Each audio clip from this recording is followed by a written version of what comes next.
Good day, everyone, and welcome to Anatomy of a Business, a discussion of the businesses that serve our community, focusing on the challenges and the successes.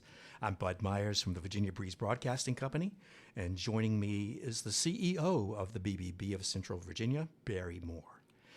Bud, thank you for doing this program. This Anatomy of the Business started with a vision. I'm always trying to differentiate our product versus all the other nonprofits, and companies pay us, and I don't want it to be a dead expense. So the more we do, when we hook up with Virginia Breeze and we put clients that are accredited businesses, ABs, on your programs at no charge, that's a huge value. When we build a 30-minute podcast with you and your abilities to interview and your knowledge of business, and we share that with the public and the AB, each one of them can take the 30-minute segment and slice and dice it and put it out to their employees, put it out to prospects, share it out with customers, to help retention and name recognition. So thank you, and you've helped me build this program. And of course, this is a board of director for the Better Business Bureau, Krystina. You'll introduce her in a second, but I'm lucky to have her on the board. I won't say she's my favorite board member because I'll be fired. She doesn't have a majority vote, but I love all of them, honestly, and her passion and what she offers and her business that we're going to talk about. My family's been a client. I attest, and I appreciate, and I hope we talk about the military and the wall and what you guys do, because that's huge. And I don't know if that's part of your questioning, but we want to do it. Okay, that sounds great. Today we have Krystina Diman with the Dignity Memorial Company. And of course, they are widespread nationally with over 2,200 different elements that across the country serve the public. And Krystina, we want to thank you for coming here today. Thank you so much for having me. I'm glad to be here. We appreciate it. I have to say, when you are dealing with such a wide variance of companies, it's intriguing to me to try to understand what motivates you to be able to handle, in essence, the pressure of everyday organization. In your mind, what is that element or elements? So that's a very good question. I guess my personal why, now in the position that I'm in, is to support my teams, because if I support my teams and grow them and pour into them, they can pour into the clients. But what started me in this career path is I was a mortuary affairs specialist in the United States Army, and that right out of high school, kind of propelled me to start this career. And after the military, I went into college and went to mortuary science. It kind of stuck, and it's funny because it was not my first choice to be in death care. I wanted to be in law enforcement. Which is so interesting because, you got your MBA at University of Albany, I think? I went to right here local at John Tyler. Oh, John Tyler. Now is Bright Point. Okay, sorry. Yep, and so after the military, that's where I started, but that was not my first choice when I went into the military. I wanted to be law enforcement. Okay. But I had lost my sister at a very young age. I was 7, and she died at birth, and so that was pretty impactful in my life. And so I didn't know it then, but that was a kind of driving force for me, because at 7, my parents didn't allow me to attend her services. So they had a full service for my sister, and I was not allowed to go. Okay. And so that kind of stuck with me my whole life. And again, I didn't know it then because I was so young. But as I got older, I kind of realized, how do you explain the death of a child to a child? I can only imagine that was horrible for my parents to have to try and navigate that when they were dealing with the loss of their child. And so because I was not allowed to attend the services, it always was there. It was always a wound that I had. So fast forward, I graduate high school and I go immediately into the military, and I remember kind of funny, they give me a whole list of jobs that you qualify for. And the two that stuck out the most to me were petroleum supply truck driving and mortuary affairs. And I was like, well, I definitely don't want to drive a bomb overseas. So I think I'll pass on that one.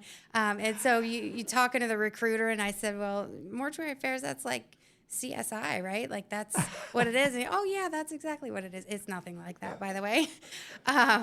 So that started it. Well, I deployed, go through all the training and boot camp and do all the things. And my unit deploys to Mosul, Iraq. And so while I was over there, I had a pretty substantial event that happened, and so my unit was tasked with getting our soldiers back home, and so that kind of stuck with me because when you're in the military and your mortuary affairs, you don't have the family element. You're solely with the soldier, with the decedent, and getting them back home.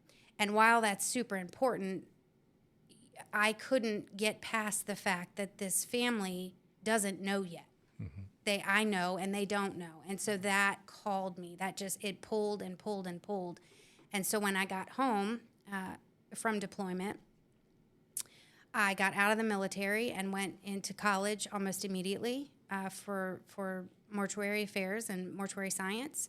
And I've been doing it ever since. And so I've been serving the community as a licensed funeral director and embalmer since then. So I'm going on about 20 years now in death care. Time. And so that's my why. It's a very long story, but that is what draws me to do what I do, because I have my sister and the childhood grief element and guiding, being a beacon for families that have to go through that, because I have that personal experience of what that feels like from a child side of things. And then I have the military pool and the just service and giving back to people in that way. And so that is my why. And that's what gets me through the hard days, because there are those. And that just kind of allows me to pour into people that I'm serving, and whether that be my team or the families that we're serving, or both. And most times it's both. Let's start with the team. Sure. So on a day-to-day basis, are you developing, or do you have a plan for the development of that team? Do you have a plan sort of to further educate or to develop a skill of that team? Absolutely. So in my role, we kind of have stages, right? So you have the licensees who have been through the mortuary school program. They've got their degree. They've passed their boards. And so they're newly licensed, fresh out of college. And so you have that. Then you have the senior licensees who've been licensed like myself, who've been licensed longer than myself. We also have our support staff who are non-licensed, and they kind of serve the licensee role with helping facilitate, showing families where to go, and helping set up for a service, or helping make sure there's water and those sorts of things, moving flowers. And then you have apprentices. And so apprentices may or may not still be in school. Most of the time they are. They're not fully licensed yet, but they're certified to practice under direct supervision of a licensee. So there's so many different training elements and professional growth elements that go into what we do. So there are plans in place for that. And professional growth and development is super important to me for my teams, and meeting them where they are. Okay. So it can't be a blanket training. It can't be just a one-size-fits-all, because it doesn't. There's so many different elements to it. And so there's so many different training pieces to that as well. I get it. So let's talk a little bit about that width. So in the elements that you have here in Richmond or Central Virginia, what exactly are your core operations that you have? So for licensees, you have kind of two segments. And a few years ago, we split the license. It used to be, when I came through it, you had to do all or nothing. You had to be a funeral director and an embalmer. There was no choice. Now there's a choice. And so that kind of further complicates things because you can be a funeral director and not be an embalmer. Or you can do both. So again, meeting people where they are. But the core training elements to that is once you have a kind of the theory when you get out of college. They teach you just the foundation of what it is. But learning the hands-on part is probably the most important. So that's getting in there with client families, shadowing a licensee, doing the sort of business element to it, the paperwork and the legal part of it, but also intertwining the compassion part. Compassion's hard to teach. You either have it or you don't. You bet. And so when I'm recruiting, that's a big part of what I'm looking for. Do you have a natural knack for compassion? Is it there or is it not? Because I can teach you all of the fundamental skills of this is how you cross your T's and dot your I's on paperwork and logistical things, but I can't teach you compassion if your heart's not in it and your heart is not there.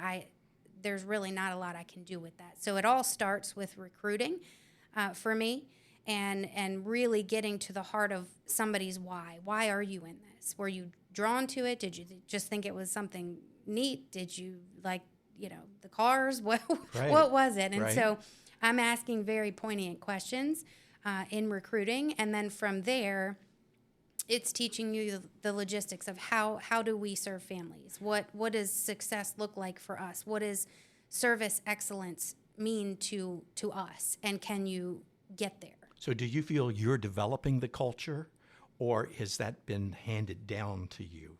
I think it's a little bit of both.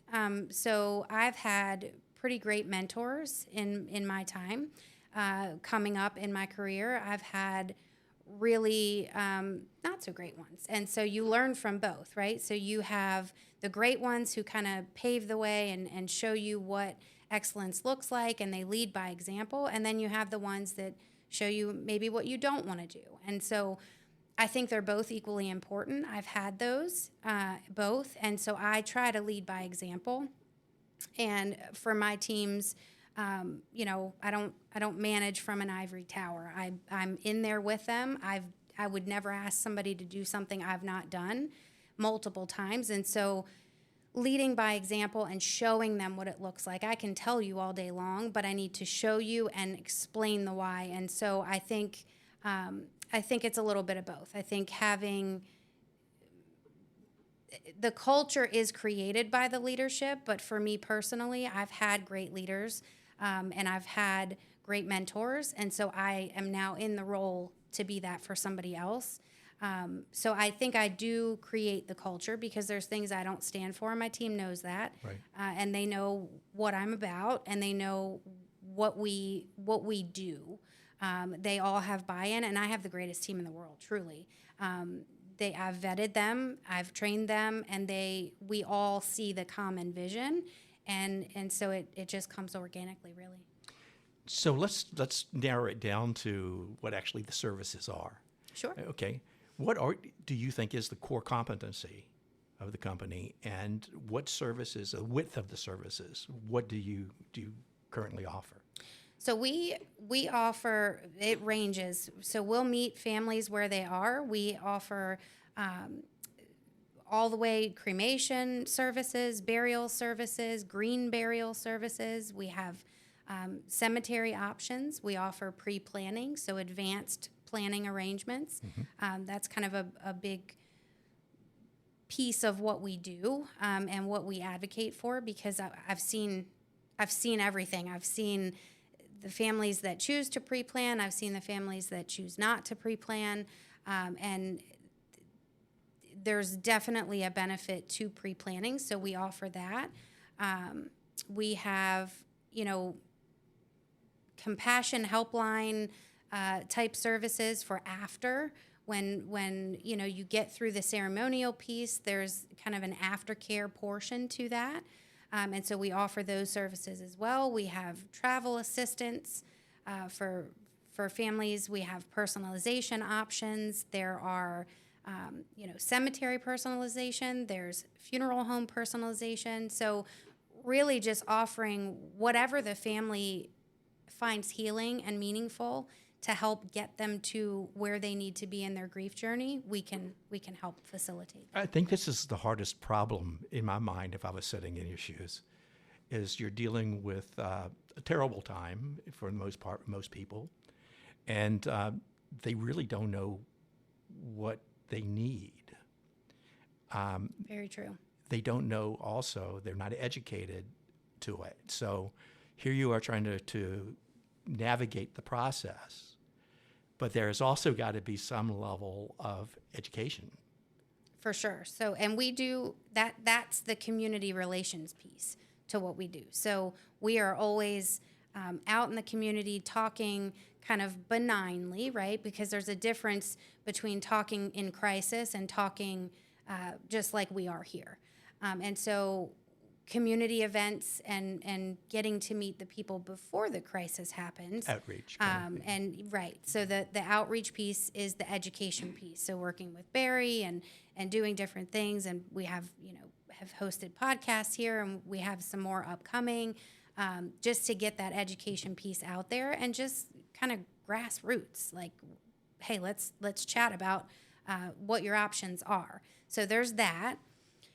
In the crisis, there's also a plan for that, because you're right, it can be extremely overwhelming. You come in and you have buku options, and I'm throwing all these things at you, and so again, we ask very leading questions. We know what it is, so even though you are in a tornado, we are the beacon in your tornado. So we come in, and that's what we offer. That's a big piece of what we do. We are the calm in your storm. And so we're the guiding light to say, hey, let's just start with the simple question. Have you thought about burial services? Do you have cemetery property? Have you thought about cremation services? Usually if we can get you to make that decision, that narrows it down quite a bit with the choices, because then we kind of navigate, one thing at a time. The journey of 1,000, miles starts with the first couple steps. And so we get you to the first couple steps, and from there it just happens organically. And we know what's coming next, so we're guiding you the whole step of the way. If I tell you, if we're having a conversation and you're like, hey, you know what? I really love horses. I've trained horses my whole life, and it was a big part. Okay, I know in my mind what horse options we have, and I can kind of guide you in that way. So it just happens organically, because we do this all the time, and we're used to guiding families through that. So again, even though you're in a whirlwind and you don't know what's coming, it's the majority of the fear is the fear of the unknown for the family, and so that's where we come in. We are providing compassionate and guiding service throughout the whole process. We don't leave you hanging. We're there with you, and we're walking side by side, hand in hand most of the time. Gotcha. But Krystina is very modest, and you don't know this story, but this is awesome. So all the funeral homes in the area, if they're accredited, they're at bbb.org. Difference with Krystina is she actually puts the seal on the front door. That's telling her employees and her clients she starts with trust and respect. The other companies, I don't understand the why, but I can't tell them what to do. What Krystina did with the DEA, and you remember this a year or two ago, I put her on the spot. It starts with her heart, and that's what she leads with, and she is incredible. We brought in families, and we invited children in, part of the Ignite conversation, and we talked about fentanyl overdoses. And she told the kids in the audience, what you might be gone, but this is what your parents and your siblings are going to go through. That is an emotional conversation that Krystina was able to do. I would have broken down if I had to do it. So you were awesome to do that. So that's the difference between somebody like Krystina that leads so much. Understand. So you can't create empathy in a person, but can you train them? To some degree.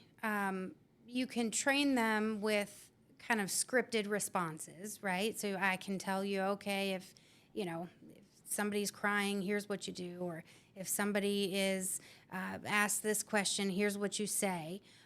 true empathy is either there or it's not. So you can't fake that. Right. You either care or you don't. Right. And so that's a really, really difficult thing to be able to instill in someone if they don't have it, if they don't have a knack for that. Again, that goes back to the recruiting piece. So making sure that you're asking the questions that will lead you to the answer you're trying to get to up front. Because yes, I can train you with a scripted response and say, okay, make sure you say it this way. But if you don't have that compassion for people and that heart of service for people, that's a really, really difficult thing to train. So hard to find. It is. And so now that you have them, how do you retain them?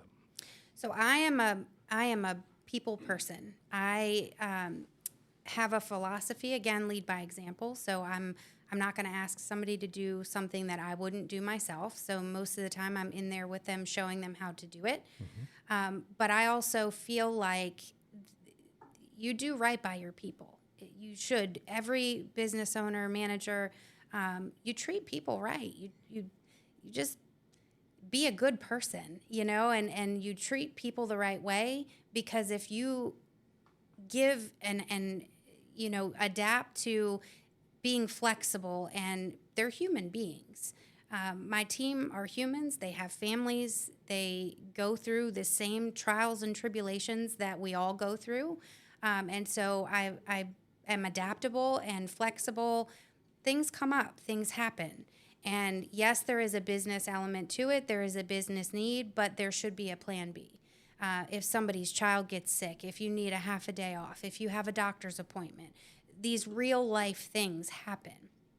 And the second that we lose sight that our human resource is our most important and valuable resource, it's all gone after that. So if you take care of your human resource, they will in turn have the resources and the strength, and what we do is emotional. Right. We carry this emotional weight day in and day out, and so that remains forefront in my mind when I'm looking at my teams. They're dealing with the emotion and the compassion fatigue that comes along with what we do. So you have to remain flexible, right, and understand that it gets heavy sometimes. And so my job is to make sure that they have the strength that they need and the resources that they need to take care of our client families and be what they need to be for their day to day. And so that's kind of my philosophy with it, is you take care of your people. It all starts with them. Got it. And so they'll take care of your clients. So we have the people in place. So there's so many different elements of this puzzle. Absolutely. So how do you quality control each one of those elements? So a lot of check-ins. There's a lot of check-ins. There's communication. I am huge on communication. I tell my kids that. I tell everybody I come in contact with that. 99.9% of the world's issues could be solved with effective communication. I am a firm believer of that. Now, that goes into the workplace too. I have that in my home. I have that in my daily life. It's part of the fiber of who I am. And so communicating with my people, emotional intelligence is a big piece to that, kind of being able to read the situation without putting the onus back on the people. Oh, let me know if there's anything I can do. I need to be able to read, hey, something's going on with you today. Let's talk about it. Okay. Tell me what is going on in your world right now? What's keeping you up at night right now? And kind of navigating. So the same way I would with a client family, quality control with my people is the same. So we're in constant communication. I'm in, doing scans of each location, making sure everything is kind of running smoothly. It's set up smoothly. There's nobody kind of frazzled and running around, and just having that emotional intelligence piece, being able to pick up on cues, right? So body language cues, have they been late 3 times this week, that sort of thing, and kind of pulling them in and just mentoring them through it. Hey, tell me what's going on. How you feeling today? Gotcha. What's, have you done any self-care lately? Have you, went to the batting cages or whatever it is that you do. Have you golfed recently? Those sort of Gotcha. things, and making sure that they're balancing The balance. that in their own world. Yeah. So I'm kind of seeing it from a high level and giving them the pieces, but making sure that they are balancing and managing their own kind of world and making sure they're caring for themselves too. But it all comes back to communication. Okay, so you come in the morning. Are there any key elements or key numbers that you look at?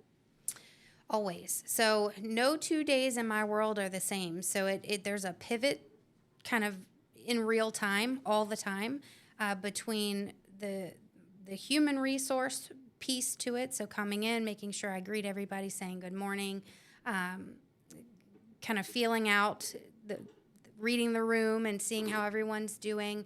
And then looking at just overall metrics for all 5 of my locations, making sure, nothing is miscoded or those sorts of things, seeing where we're at. There's some things I look at monthly, some things I look at daily, but really is checking in with my people. Kind of that's how I start my day. I come in, make sure my people are good to go, set up, they have a plan in place for the day.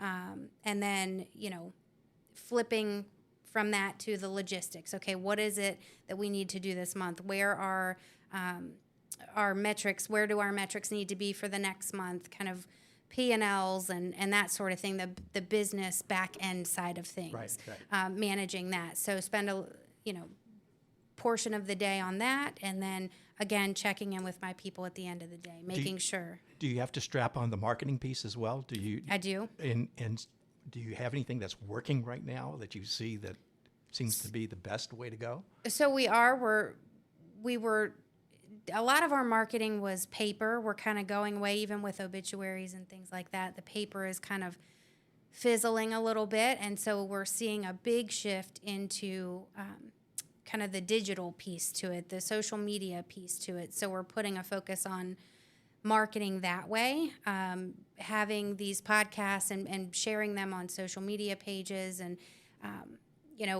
again, being out there. The community outreach piece is marketing for us. So a lot of grassroots type things, getting people into our locations for non-crisis related, Right. things. We have host different groups within our funeral home. So we have senior resource groups that meet there. We have the Encorepreneur group that meets there. So kind of networking with them as well. And you're in the community. For sure, Yeah. for sure. And so making sure that people know who we are. Again, it doesn't always, you don't have to meet us when you're totally in crisis. We are out there. We provide support, and we do these community outreaches. We have, Barry mentioned the Wall of Honor. So we opened that at our Parham Road location. And What is that? So we had, there was an exhibit with the War Memorial Right. at one point, and it was all of the Virginia servicemen and women who died in the War on Terror. And they were all, their pictures and, dates and units and things like that were on this memorial. And it was in storage for quite some time. And so we were over there at an event at the War Memorial, and we saw it, and so, well, this needs a home. This needs to be out there. People need to be able to have this space to come and remember their loved ones and have them, honored in that way. And so we took some measurements of our old casket selection room, and it fit perfectly. We Wow. didn't, it was like it was meant to be. And so we renovated that space, and we worked with the War Memorial to bring that over to our location, and now it is on full display. So anyone at any time without an appointment can come in during business hours and spend time in there and pay tribute and gratitude to those men and women who lost their lives. Good deal. So as we round this up here, what would you give as far as consumers out there information? What would be the best advice if they needed your services?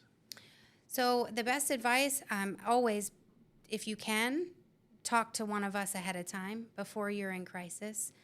Please reach out, and you can reach out to any of our locations and just, even if you don't know what to say, just, hey, I don't really know what to say, but I know I need to make plans, and we will guide you from there.